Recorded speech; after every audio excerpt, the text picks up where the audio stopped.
قبر کی پہلی رات کا منظر کیسا ہوگا؟ یہ ایک ایسا سوال ہے جس کی تلاش میں ہر دوسرا شخص نظر آتا ہے۔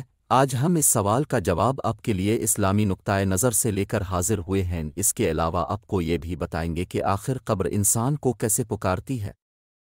کیا یہ پکار انسان کو سنائی دیتی ہے؟ قبر کی پکار حضرت ابو سعید خدر سے روایت ہے کہ سرور کائنات صلی اللہ علیہ وسلم نے فرمایا، لوگوں لذتوں کو ختم کرنے والی موت کو کثرت سے یاد کیا کرو۔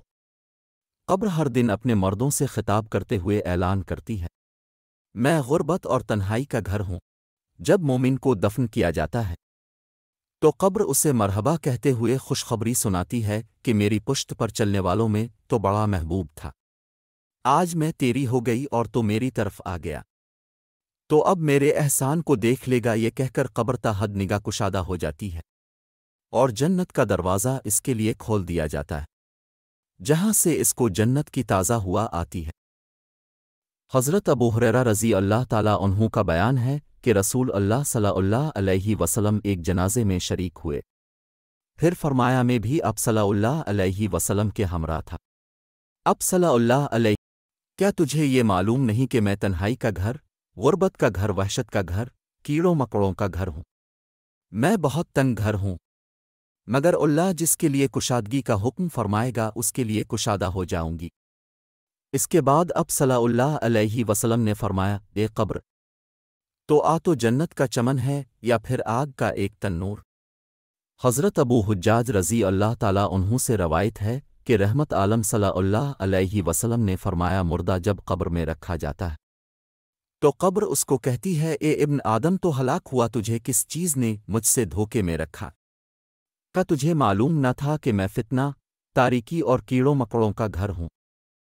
تجھے کس چیز نے مجھ سے بہکا کر نڈر کر دیا اور تو میری پشت پر خوب اکڑ کر چلتا تھا، اگر وہ مردہ نیک ہوتا ہے؟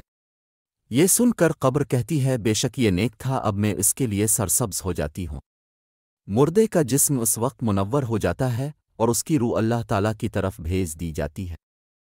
حضرت عبداللہ بن عبید رضی اللہ تعالیٰ عنہ سے روایت ہے کہ رسول اللہ صلی اللہ علیہ وسلم نے فرمایا، مردہ قبر میں بیٹھتا ہے اور ان لوگوں کے پیروں کی آواز بھی سنتا ہے جو اس کے جنازے کے ساتھ قبر تک گئے ہوں۔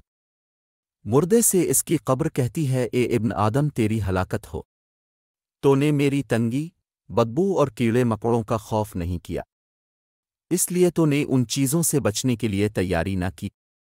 بدعمال مردے سے قبر کہتی ہے، تجھے میری تاریکی، میری وحشت، میری تنہائی اور تنگی اور میرا غم یاد نہیں رہا۔ اس کے بعد قبر اس کو جکڑ دیتی ہے، جس کے بعد اس کی پسلیوں کی ہڈیاں ایک دوسرے میں پیوست ہو جاتی ہیں، جبکہ نیک بندے کے لیے قبر کشادہ کر دی جاتی ہے اور اس کے دائیں ایک کھڑکی کھول دی جاتی ہے جہاں سے اس کو جنت کی ہوا آتی ہے۔